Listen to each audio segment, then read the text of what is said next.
students, today we will discussion about participation in democracy.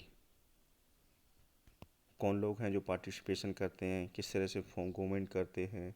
तो I have told you but in this chapter try to understand participation of peoples. तो why do we have regular elections.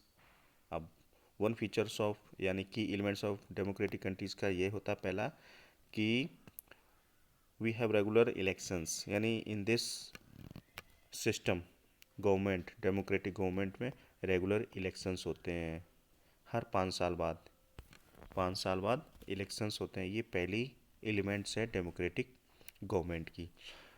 तो right to vote किसको होता है?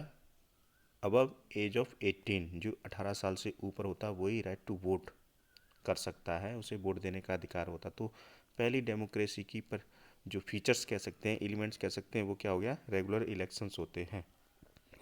Okay. Second, चलिए, you have already read in this previous chapter में I have told you that peoples make the decisions in democracy. तो how to make decisions also discussion. Through voting in elections people elect leaders to represent them. The representatives take decision on half of the people. In doing so, it assumed that they will keep in mind the voices and interest of the people. All government are elected for fixed period. It means 5 years के लिए. 5 साल बाद होती है और 5 साल के लिए ही गवर्नमेंट फिक्स होती है, चुनी जाती, इलेक्ट की जाती है पीपल्स के जरिए. In India this period in 5 years. India में ये क्या है? 5 years. Most country of worlds 5 years, 4 years या 6 years ही इलेक्शंस का होता है. Once elected government can stay in power only for that period. जब तक वो चुनी जाती है 5 सालों के लिए, तभी उसके पास पावर्स होती है. If they want to continue to be in power then they have to be re elected by the people. अगर उन्हें फिर से दोबारा में पावर्स में रहना, तो दोबारा से इलेक्शंस 5 साल बाद जो आते हैं उनमें उन्हें दोबारा से इलेक्ट होके री इलेक्ट होके फिर से पहुंचना होता है, यानी इलेक्शन को जीतना होगा. दैट पार्टी को, जो भी पार्टी गवर्नमेंट बनाती है, मैंने आपको बताया था कि कोई भी एक मेजोरिटी में पार्टी आ जाती है, वो according to that any country और स्टेट में जो सीट्स हैं उसकी हाफ से एक ज़्यादा सीट होती है, तो वो क्या होते हैं? मेजोरिटी में आते हैं. सपोज दैट अब यूपी में विधानसभा की यानी स्टेट असेंबली की, लेजिस्लेटिव असेंबली की सीट कितनी है आपकी? 301. अब 301 का मतलब है हाफ कितना हो गया? 150. अब इससे एक और जाना ले लीजिए, 1-2, तो वो सीटें कोई एक सिंगल पार्टी इतनी मेजोरिटी में आती है, तो वो क्या करती है? गवर्नमेंट को फॉर्म करती है. तो ऐसे यहाँ पे मतलब है री इलेक्टेड होके उस पॉलिटिकल पार्टी को फिर से आना होता है. Can sense their power in democracy. In this way the power of the government gets limited by regular elections. और इस तरह की पावर्स को रेगुलर इलेक्शन के जरिए ही शो ऑफ किया जाता है. चलिए, अदर वे ऑफ पार्टिसिपेटिंग. एक तो पार्टिसिपेटिंग ये हो गया कि इलेक्शंस रेगुलर होते हैं, उसमें लोग पार्टिसिपेट करते हैं, राइट टू वोट करते हैं, वोट के जरिए चुनते हैं. एंड अदर वेज क्या हैं? तो elections are usually held once in a 5 years, यानी 5 साल में एक बार होते हैं, बता चुका हूँ. Besides voting there are other way of participating in the process of government. Voting के जरिए पार्टिसिपेट करते हैं. People participate by the taking an interest in the working of the government and by criticizing it when required. In August 2005, when a particular government increased the money people had to pay for electricity, people expressed their disapproval very sharply. They took out rallies and also organized a signature campaigns. ये सारे democracy के under में इस तरह के हम अपनी भावनाओं को, इमोशंस को, अपने एक्सप्रेशन को क्या कर सकते हैं? दिखा सकते हैं. इसलिए डेमोक्रेसी में हम रैलीज भी करते हैं और सिग्नेचर कैंपेन भी करते हैं. यानी कि जब भी कोई प्रॉब्लम ऐसी होती है लोगों के सामने, तो वो रैलीज करते हैं, रोड पे उतर आते हैं और रैलीज करते हैं. और किसी क्रॉसिंग पे सिग्नेचर कैंपेन भी आज चलता है. ये कॉमन वे हो गया है अपने विरोध करने का. तो कैंपेन के जरिए यानी सिग्नेचर कैंपेन के जरिए गवर्नमेंट को अपना सपोर्ट दिखाती है कोई भी इस तरह की होती जो प्रॉब्लम है वो साइन करके और गवर्नमेंट को दिखाते हैं हमारे पास इतना सपोर्ट है हमारी प्रॉब्लम को सॉल्व करने का। तो ऐसी कुछ चीज़ें हैं जिससे पीपल पार्टिसिपेट करते हैं।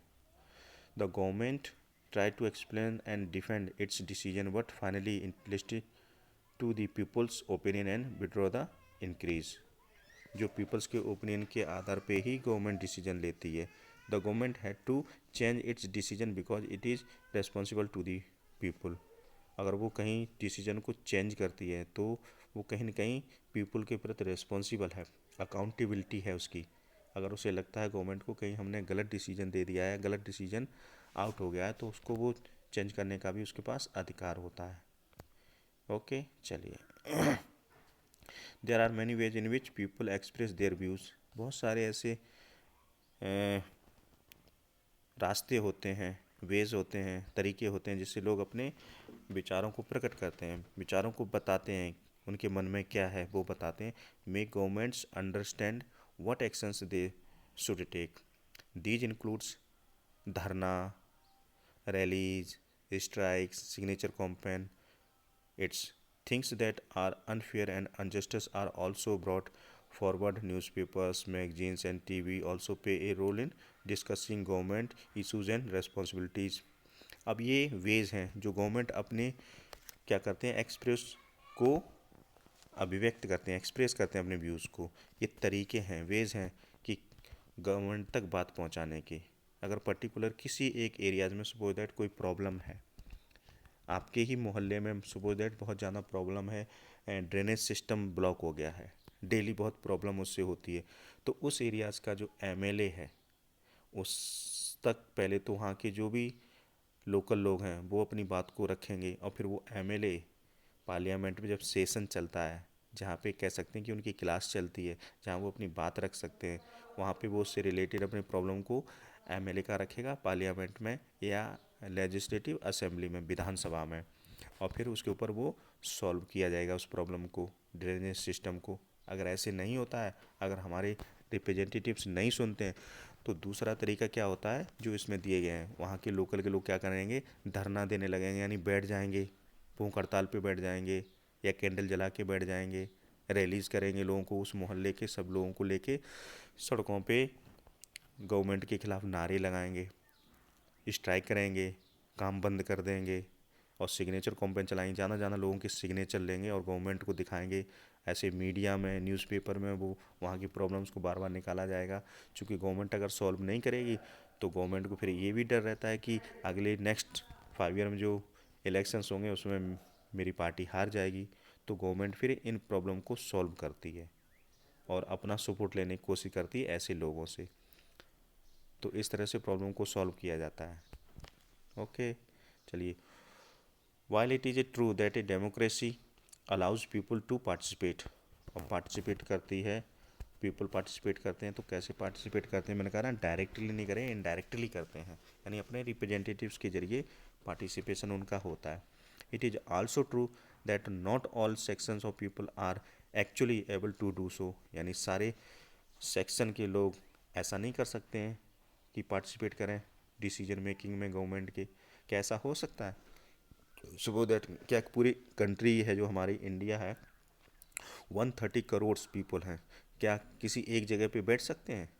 नहीं बैठ सकते ना। तो हम किस तरह से अपने जो डिसीजंस हैं, हमारी कुछ प्रॉब्लम्स हैं, हम उनको सॉर्ट आउट करेंगे?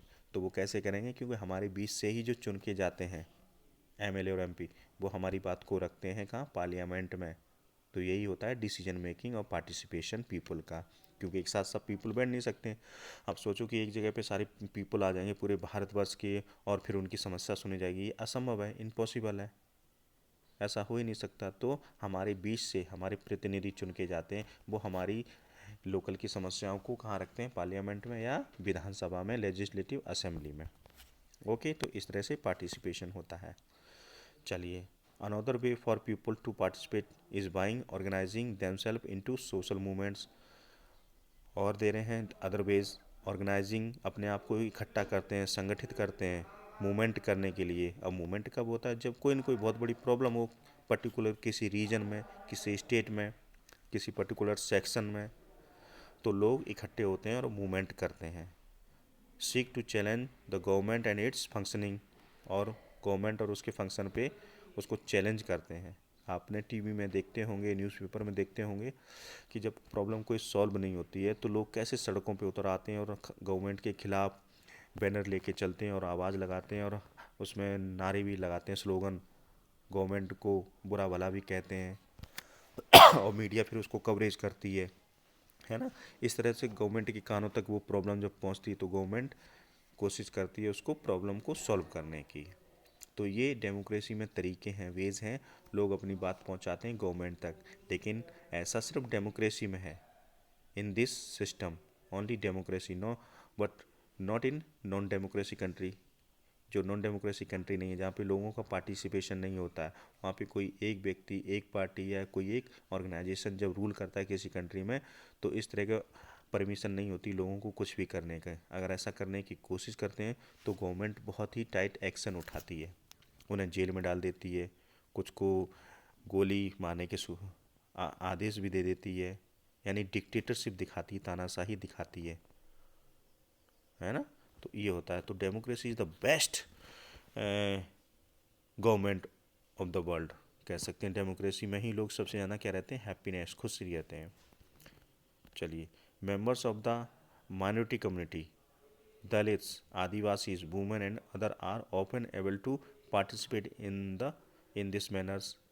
अब इस तरह के जो माइनॉरिटी लोग, खासतौर पे किसी भी डेमोक्रेसी में जो सबसे ज़्यादा कह सकते हैं कि लोग डरे हुए होते हैं, स्केर्ड होते हैं, तो वो होते हैं माइनॉरिटी के लोग। यानी जो संख्या में कम होते हैं उन्हें क्या कहते हैं, माइनॉरिटी। और जो संख्या में ज़्यादा होते हैं क्या कहते हैं, उसे मेजोरिटी। जिनकी पॉपुलेशन सबसे ज़्यादा होती है किसी कंट्री में तो वो मेजोरिटी में आ जाते हैं, और जो संख्या में कम होते हैं उन्हें कहते हैं माइनॉरिटी। जैसे for example in India, Hindu are in majority, Sikhs, Buddhist, Jain are minority. ये क्या है, माइनॉरिटी में है।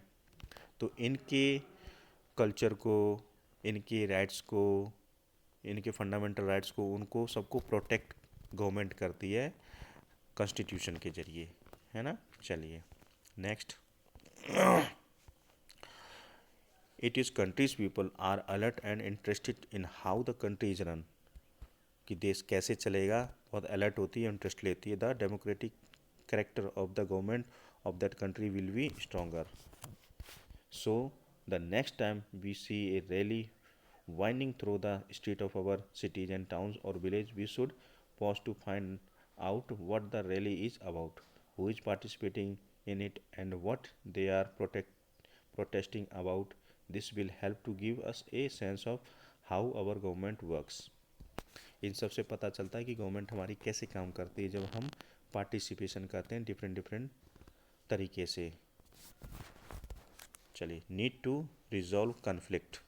अब बात आ जाती है कि हम जब पीपल्स की बात गवर्नमेंट नहीं सुनती है किसी भी देश में, तो कहीं ना कहीं कन्फ्लिक्ट्स, स्ट्रगल, संघर्ष, लड़ाई झगड़े वो होते हैं। फिर उनको गवर्नमेंट कैसे सॉल्व करती है, तो नीड टू रिजॉल्व कन्फ्लिक्ट, उन कन्फ्लिक्ट्स को, संघर्ष को कैसे सॉल्व करती है गवर्नमेंट। ऐसे मैंने अभी आपको कुछ वेज बताए कि उसके जरिए पीपल का पार्टिसिपेशन होता है और गवर्नमेंट तक अपनी बात पहुंचाते हैं। पार्टिसिपेशन के जरिए रैलीज करते हैं, स्ट्राइक करते हैं, सिग्नेचर कैंपेन करते हैं। ये भी क्या है, ये रिजॉल्व कन्फ्लिक्ट्स जो होते हैं उसको सॉल्व करने के तरीके हैं। जब गवर्नमेंट नहीं सुनती है तो लोग सड़कों पे उतर आते हैं और इससे धरना प्रदर्शन करते हैं। चलिए इसमें देखते हैं क्या है। In Maya's story you read about how conflicts can often lead to violence. अब आपने माया की स्टोरी में पढ़ा आपने कि कैसे कन्फ्लिक्ट्स जो था वो एक हिंसा का रूप ले लिया, यानी मारपीट का रूप ले लिया। बहुत बड़ी संख्या में लोग सड़कों पे उतर आए और लड़ाई झगड़ा करने लगे, एक दूसरे को मारने लगे। तो कोई भी समस्या एक बड़ा रूप कैसे ले लेती है, वायलेंस, हिंसा कैसे होने लगती है। तो and death because one group decided that it is all right to use force to prevent the others group from protesting. और यहाँ पे क्या था, एक ग्रुप के सारे इंटरेस्ट को सेव किया जा रहा था और दूसरे के जो ग्रुप था उसको जितने भी राइट्स थे उनका वायलेशन किया जा रहा था।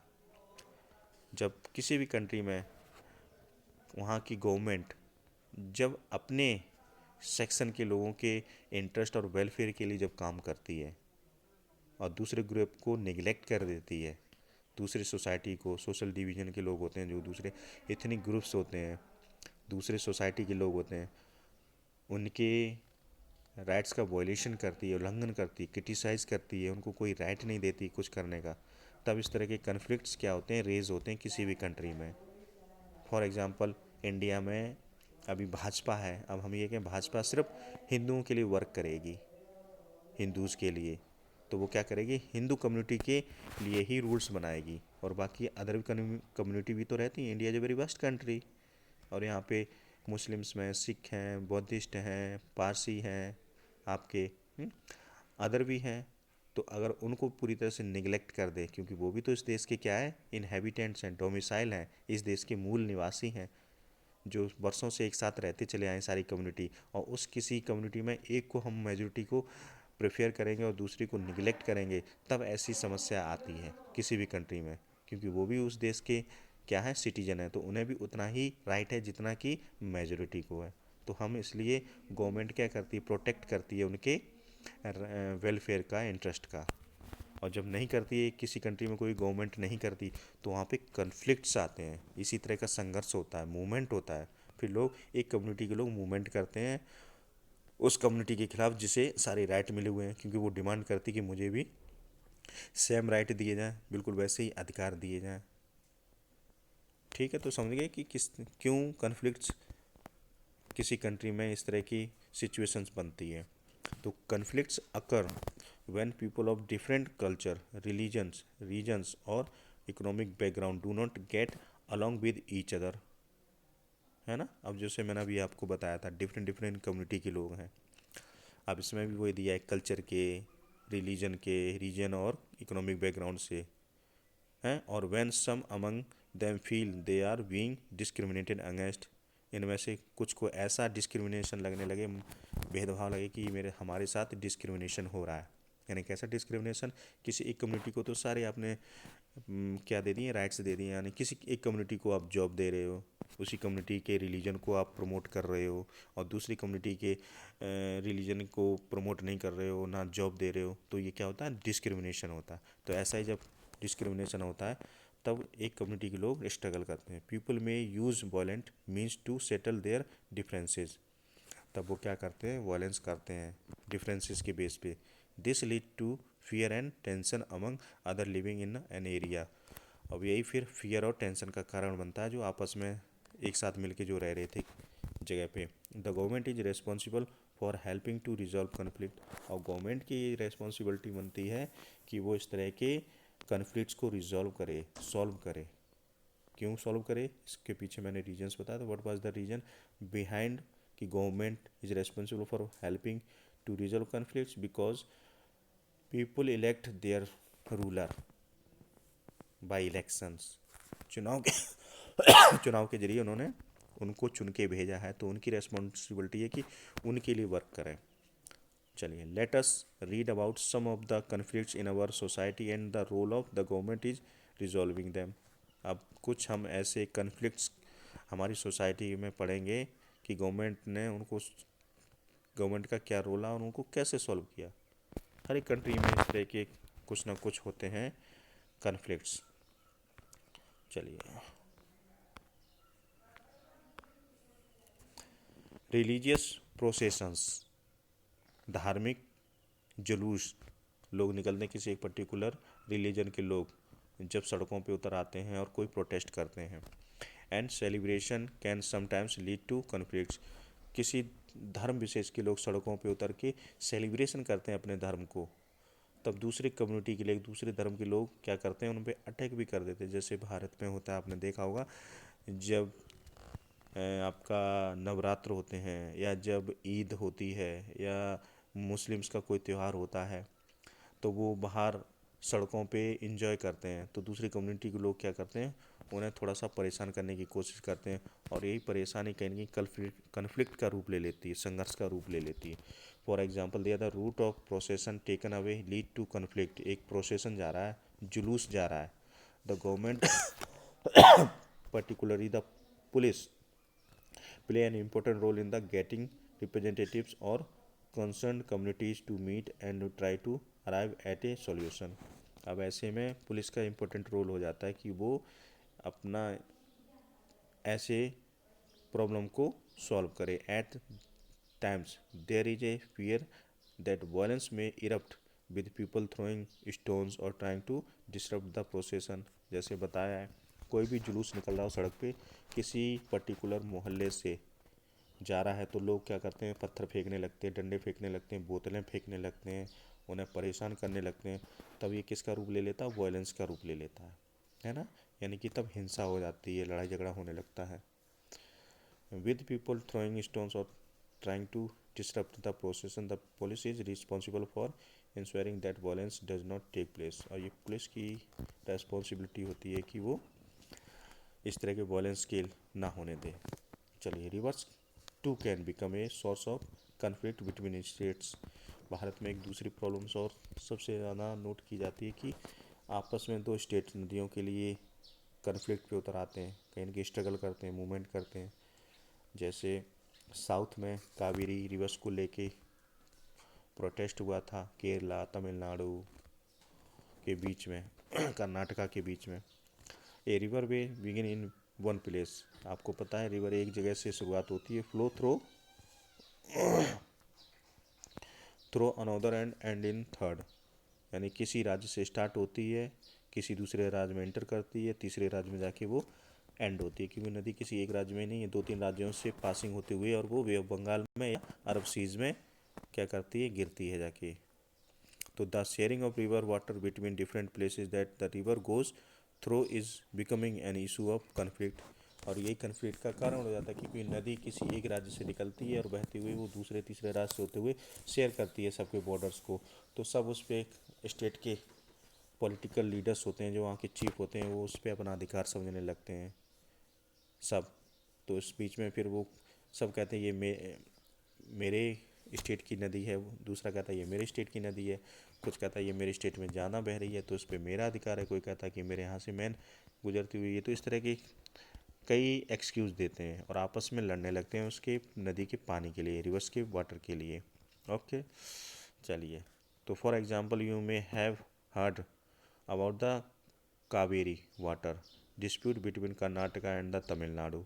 The water stored in Krishna Sagar Dam in Karnataka is used for irrigating a number of districts and for meeting the needs of the city of Bangalore।